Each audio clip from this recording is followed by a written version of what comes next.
Giovanni, I'm a simple man. I got a small brain. And all I know is that when they print money, there's more money sloshing around the system, asset prices go up.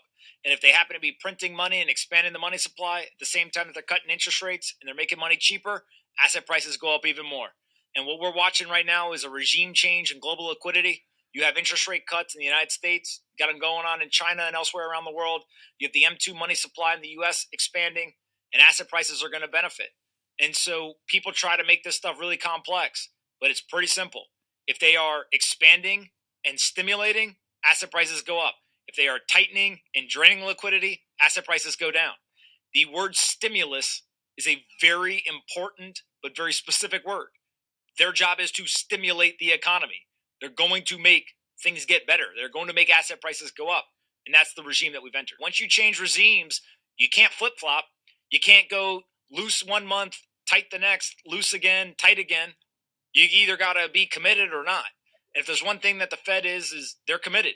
And so we saw at the end of 2021, November, they started talking about we're going to raise interest rates. And then they did. From March of 22 up until September of this year, they kept raising interest rates and holding them at a high level. But in September of 2024, they decided that they're going to start cutting interest rates. So they're going to cut. And maybe they did 50 in September, and maybe they pause, or maybe they do another 25 basis points. But the trend now is down. They are going to bring interest rates down over the next 12 to 18 months, and that is going to serve as a tailwind for all investable assets. Donald Trump's crypto business, World Liberty Financial, has just published a document describing both how it will work and a reward system that heavily compensates the former president while shielding him from any legal blowback associated with the enterprise. Now, a company tied to Trump can claim 75% of the platform's net revenue and 22.5 billion WLFI tokens, a stake that is currently valued at $337.5 million. The remaining 25% of net revenue is split among a mix of people in Trump's inner circle, including his close friend and political donor, Steve Witkoff. Now, Trump has spent months pumping this crypto project. In fact, this same document lists him at the top of the org chart as chief crypto advocate. But a look at the fine print shows that both Trump and his family are assuming no liability here, that none of them are directors or employees of the crypto business. And so far, Trump's support of World Liberty hasn't done much to boost the token sale. The project has raised $13 million since launching on Tuesday, which is far from their $300 million fundraising target. Now, I did reach out to World Liberty and haven't heard back to a request for comment. I also tried the Trump campaign. They referred questions to the Trump org, and I haven't heard back. Amazon holding the line on its new 5-day per week in-office policy. Company's cloud chief, Matt Garman, saying during an all-hands meeting that staffers who don't agree with the policy, well, they can leave. According to the transcript that was viewed by CNBC, he said the following, in quotes, if there are people who just don't work well in that environment and don't want to, that is okay. There are other companies around. Welcome to the Crypto Teacher. And you know I come back with that video just to make you think. Don't forget to like and subscribe to the channel. And make sure you join the Patrons. If you're not a part of the Patrons, make sure you're hitting the Cash App. And also, guys, make sure you go like and follow the TikTok. More videos to come. And we have Pump on Cointelegraph, speaking on the central banks cutting rates, printing more money, and that means a bull run is coming. But guys, this is only going to be temporary. We know the United States government has to start cutting the deficit. This balance sheet is like $7 trillion. And the other big central banks are going to be doing the same. The reason why, because we're going to a level playing field. Because they kept rates so high, the damage is already done to the global economy. The only thing that's holding this economy up right now are the central banks. Now it's time to let the air out the bubble because it's time to build this digital economy. And when it comes to interest rates, we're not going back to zero because you have inflation. They can't go back to zero. But this is by design. And remember, the Crypto Teacher told you. Now we have Trump's crypto project. And Trump has been pushing crypto adoption and making millions for the family. And if Trump becomes president, his crypto project and stock will blast off. And remember, the Crypto Teacher told you. Now we have Amazon telling the work from home people to come back. And guys, we know eventually they're going back home. The NWO's goal is the metaverse. And remember, the crypto teacher told you. Now we have Trump on the Fed independence. And they won't have to worry about the Fed anyway because they're going to a private blockchain. And when it comes to interest rates, we know we shouldn't have interest rates in the first place. But we had Trump stay quiet on the Fed's independence, and we know why. The President of the United States works for the banks. And remember, the crypto teacher told you. Now we have Richard Haas on the drums of beating in the Middle East. And guys, if you have an NWO book, you know all about Richard Haas. And he worked for the Council of Foreign Affairs for over 20 years. And we know it's all about propaganda. The drums are beaten. You know, you had newspapers, flyers, then TV, now social media. And with all this AI technology, propaganda comes as easy as it gets. So you can control the minds of the masses. We have all these drums are beaten. But at the same time, when we look past the drums are beaten, we see all this technology moving in. Because remember, guys, they want the robots, algorithms, and drones to take this economy over. And because they have money, they can run the economy without a human involved. And remember, the crypto teacher told you. Because he knows, when it comes to the NWO, it's all planned out. You have a wonderful day. How mad H.W., the first President Bush was at Alan Greenspan, who he was absolutely convinced had ruined his re-election prospects by keeping interest rates too high, causing a recession back in the early 1990s. So has there ever been a president that didn't at least jawbone for lower interest rates? It's like real estate people. They all want, the rates are always too high.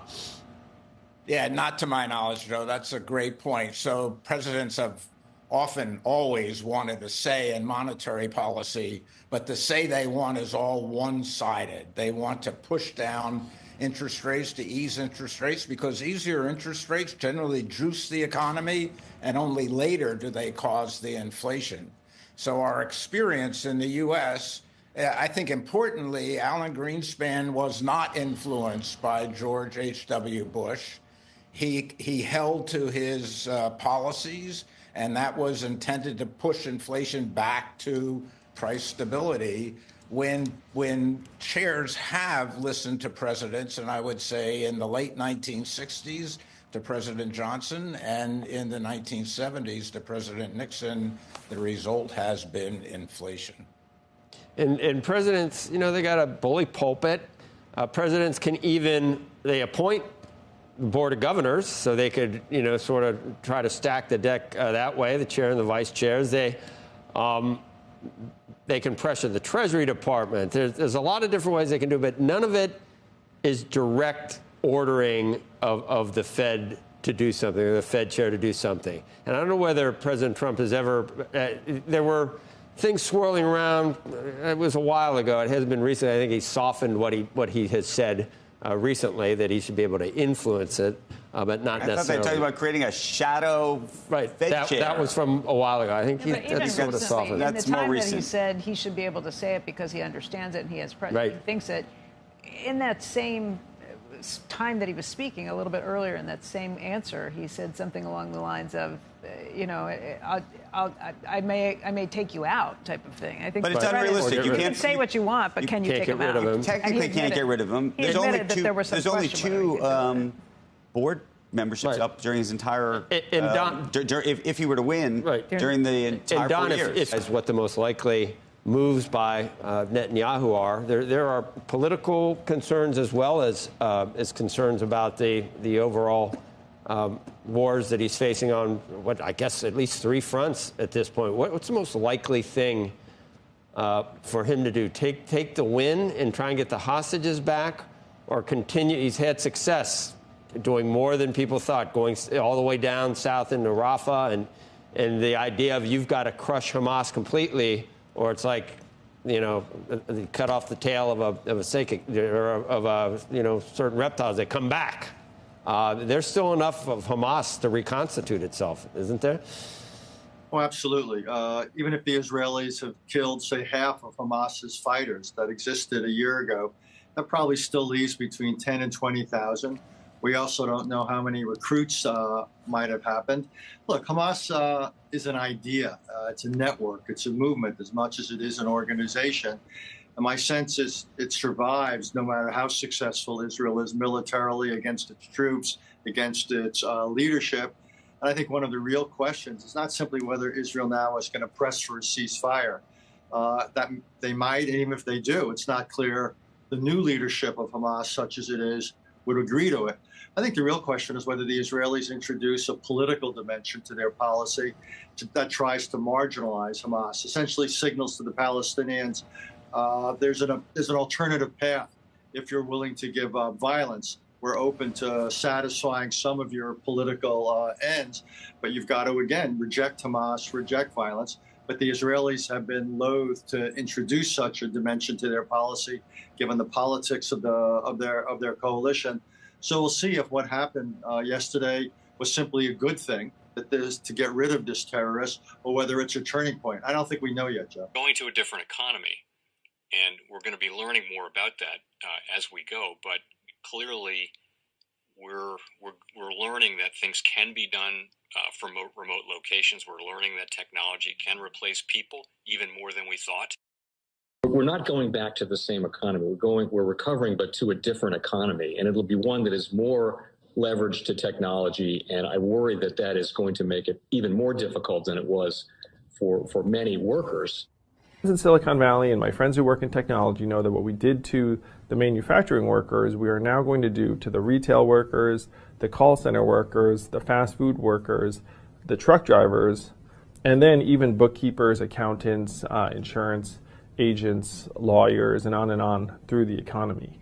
So what happened to the manufacturing workers is a very clear sign. And so we'll import Chinese-based CBDC technology. So it's going to be CBDC in a box provided to you by the People's Bank of China. But every stock, every bond, every currency, every commodity, every piece of art, every private business, every piece of real estate will eventually be a token on a blockchain, an entry on a ledger, permanent and immutable.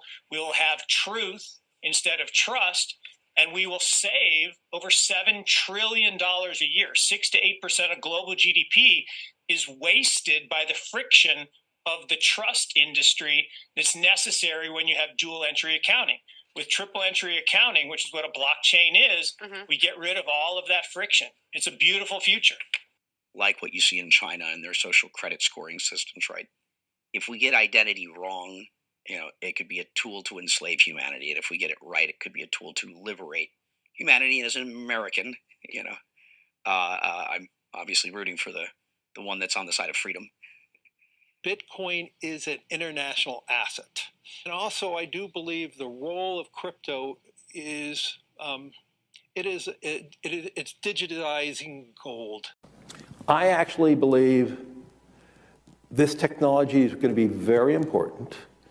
Look at it. We have been part of the huge revolution in investing through ETFs. We believe that ETFs will be changing the whole way we invest. Many people still use it as a means, people are investing it for indexing. No, the majority of people who are putting money in ETFs are active investors that are buying exposure. The entire bond market is being transformed as we talk right now. I believe the next generation for markets, the next generation for securities will be tokenization of securities. And if we could have that distributed ledger that we know every beneficial owner, every beneficial seller, we all have our code of who's buying, who's selling, instantaneous settlement. And think about it, it changes the whole ecosystem. Chinese bank ICBC has been hit by a ransomware attack, and the U.S. Treasury market, as a result of that, has been disrupted. This, according to the Financial Times. We're getting at more right now with Bloomberg's Shonali Bassick. Shonali, what do we know? Listen, we have the Financial Times now reporting that ICBC, one of China's largest banks here, was hit with a ransomware attack. And remember, they're a very significant intermediary in the Treasury market. The SIFMA has told told his members that this has been part of the reason here that the system is kind of clogged up, if you will. During that auction that we saw a little bit before, the attack had prevented ICBC, according to the Financial Times, from settling Treasury trades on behalf of other market participants. A large executive at a major bank also telling the paper that such a large party on the fixed income clearing corp creates major concerns, potentially impacting the liquidity of Treasury markets. Now, it was not just a poor auction. It was absolutely lousy. And you know, when the dealers have to step in to save a Treasury auction, that's a rare occurrence. And Cryptoteacher and the New World Order book, plus the 3 Kids books, It's Time to Re-Educate. Also, new to cryptos, Coinbase, Bitrue, Binance. Do not forget book links and crypto links are in the description. The stock channel, guys. Don't forget to go like, subscribe, spread everywhere. You have your Kobo, your chip stocks, your banking, your gaming. While everybody's sitting at home, get on stocks, the Seaver, the biotech stocks. And while everybody's at home wishing, they were still getting that free money. What are they doing? Drinking and smoking weed. Don't forget about those stocks, and you have a wonderful day. The most powerful person in the world is the storyteller. The storyteller sets the vision, values, and agenda of an entire generation to come. Steve Jobs. And guys, you know I truly believe in this. When you look at the New World Order, they're the storytellers. And that's the reason why I wrote my New World Order book. But guys, now it's time to change the current generation. And I wrote 3 kids books. You know I love the Trinity because I understand the power that's in it. So I have 3 books. We have an opportunity to change the generation, to educate, not just me, but I want to show you that I take action on a daily basis. And I want you to take action on a daily basis. Whether it's your job, whether it's in your community, we have an opportunity right now to educate the masses. I posted this on my Twitter account. Please share, but this is a short clip of the 3 books. There's going to be a clothing line and action figures. Please get these books for your kids, nephews, cousins, friends, so therefore we can start the re-education now. Because as we see, the 4th Industrial Revolution foundation is definitely here. Robots, algorithms, drones, taking humanity out the picture. We have to re-educate. But let's get into the video. Part 1. King Joshua and Grandma Tanya save the village. Part 2. King Joshua and Grandma Tanya save New York from COVID-33. Part 3. King Joshua and Grandma Tanya goes to China. It's mandatory to get part 1, part 2, and part 3 of this series. It's time to re-educate Generation Z.